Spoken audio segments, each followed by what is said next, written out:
Hello, guys, and welcome back to Sweet and Sour Soccer. This is Transfer Talk. I really apologise for the abysmal start to this show. Normally, we've got our FPL intro. We've also got our do intro. Scott's away on holiday again. He has a holiday every 2 or 3 weeks, and he normally adds those into the videos. So this is why it looks a bit basic. I do apologise. It will all resume to normal, hopefully very, very soon. We've got a really good transfer talk, by the way, today, though. A lot's been happening. A lot of breaking news just in the last hour and a half while I've been trying to set this up for you guys. So what I'm going to do is I'm going to dive straight in, and I'm going to dive in with a transfer that we all know about. It's no surprise to anybody, and that is Romelu Lukaku. Left Chelsea way back in 2014, loan spells at West Brom. Of course, he went to Manchester United, tried to dip his toe in the water, let's say, in Italy, and did extremely well. It looks like a fee for the 28-year-old has been agreed. It looks like he will be in London today, either to finalise talks or just to extend them, just to try and get this deal over the line. The reported fee is it's 97. That'd be a good bargain. £97.5 million, not euros, pounds. It's just a crazy amount of money. Obviously, in the footballing world, it's about right. Some people would argue he's not the player that he lived out to be in terms of expectation. He's got issues with his first touch. He's not, a modern day striker. Maybe 20 years ago, he would have been great. I don't know. I do like Lukaku. I think he does bring something to the table that not many top level strikers do nowadays. He's willing to run. He's really adapted that to his game. I know it's a big part in Italy, especially under Conte, who, don't forget, won the league with them. He likes to press from the front, and he likes every player to work hard. And when you've got players around you like Jorginho and Mount and Werner, Havertz, who also work hard. Listen, I put Chelsea second in Sweet and Sour's prediction for this upcoming season. And I feel like this, and I said that even before the real rumours of Lukaku started. So I think Chelsea will want to watch next season. I really, really do.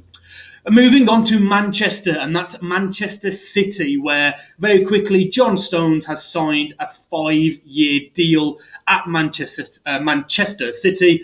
I think this is a great signing for the player. I think it's a great signing for the club. Over the last year, he's really come on strong at club level. And, of course, we saw what he did at the Euros, partnering not only Mings, but also Harry Maguire when he came back into the side. So listen, I'm a big fan of John Stones. Even when he wasn't performing at City, I knew he'd come good. And it looks like Pep is seeing that as well.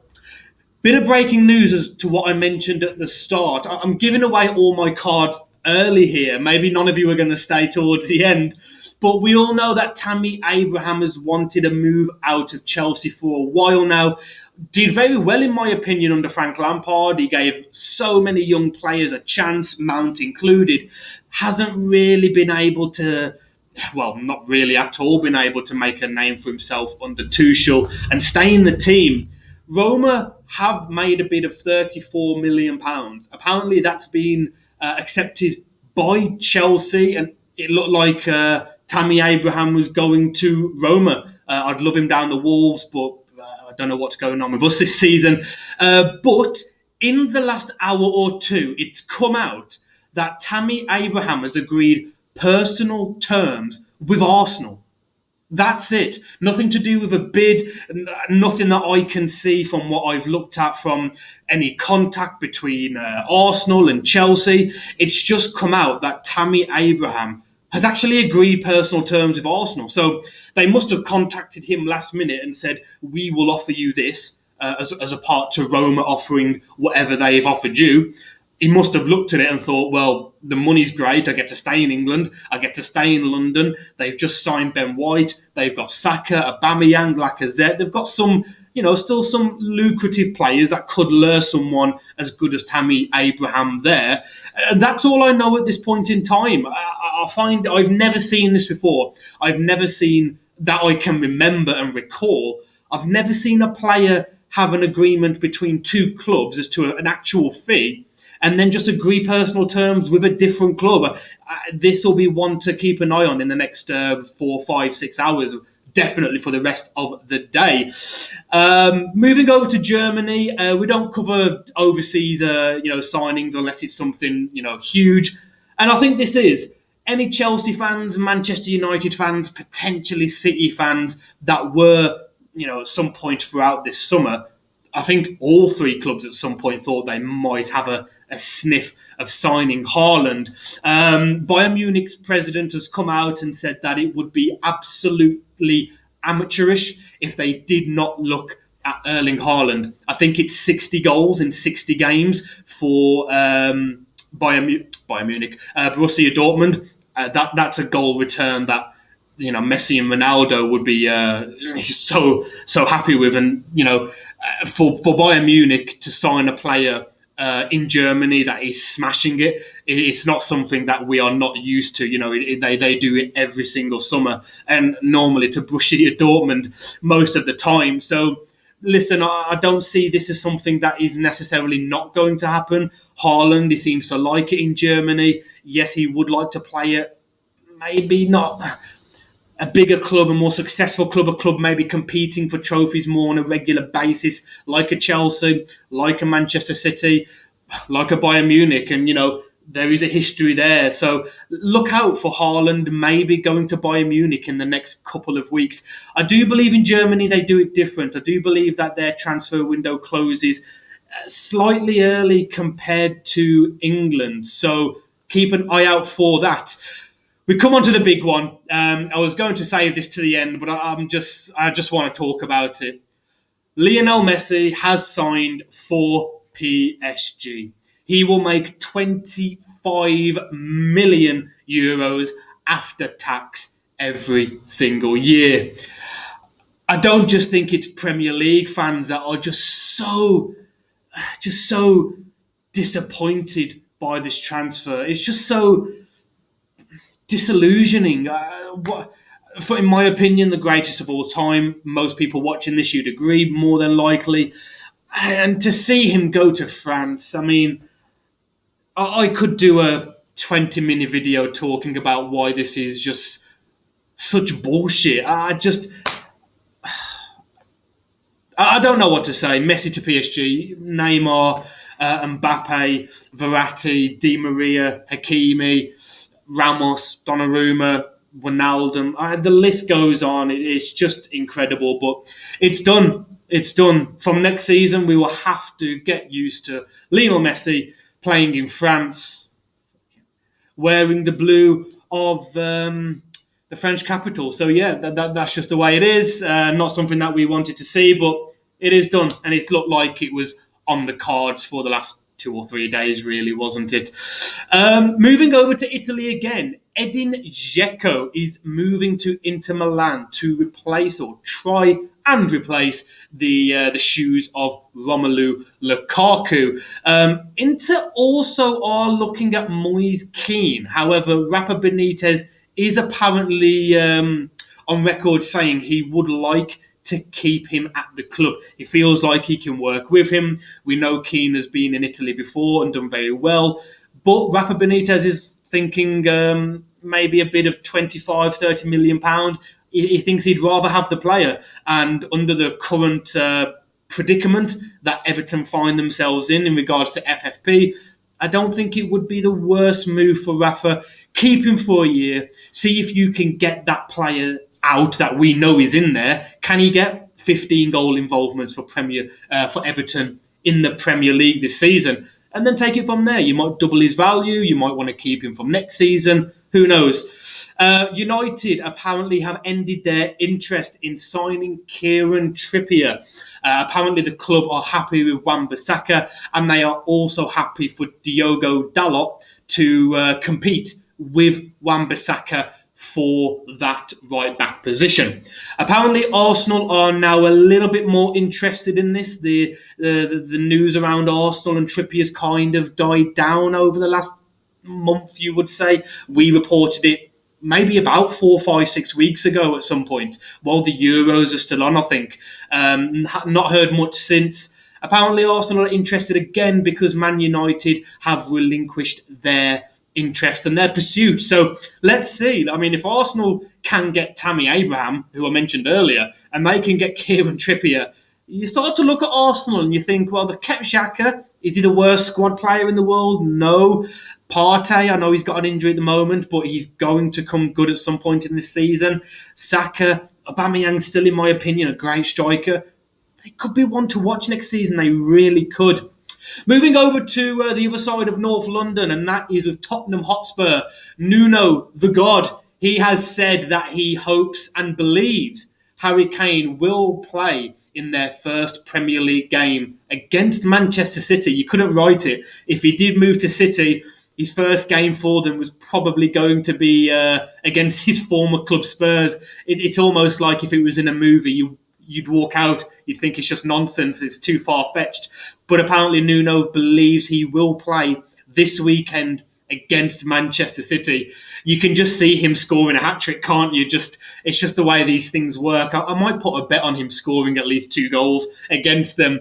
Saying at Spurs, Ndombele is apparently hugely frustrated with Nuno for leaving him out of the team to play Arsenal in their previous pre-season friendly.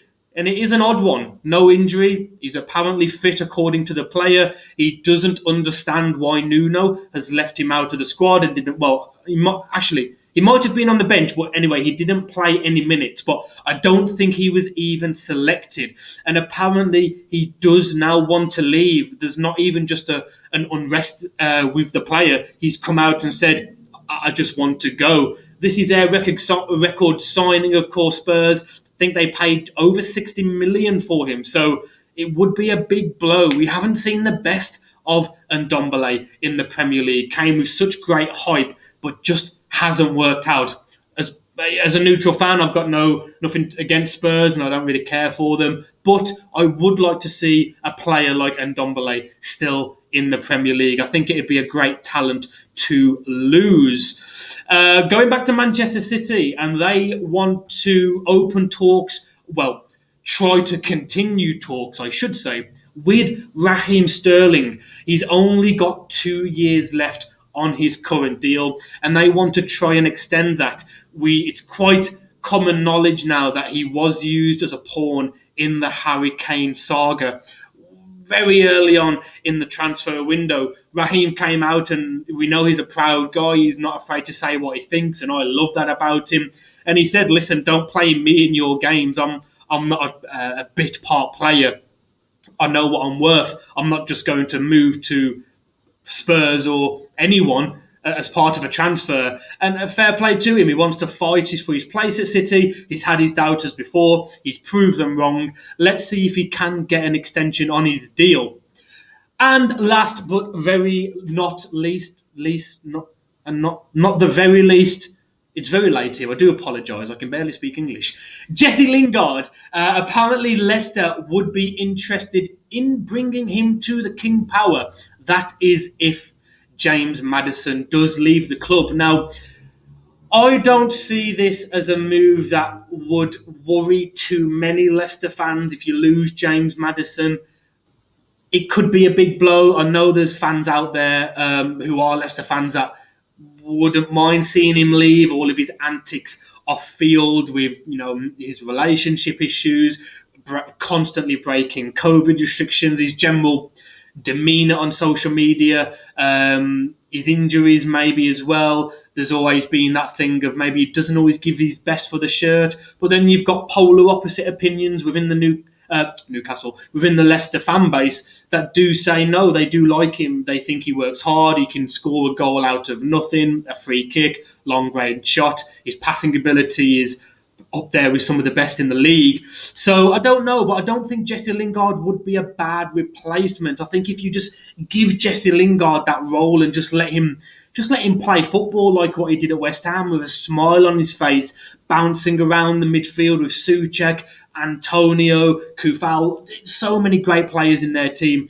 And you look at Leicester and you think, if he can play with Daka, Vardy, Harvey Barnes, Ayozo Perez, who I do believe they need to replace, Iheanacho, Tillemans, Ndidi, even Albrighton, they've got so many great players. I think if you pick up Jesse Lingard, just drop him into that central attacking position for Leicester, I think it elevates them. It certainly doesn't make them worse, in my humble opinion.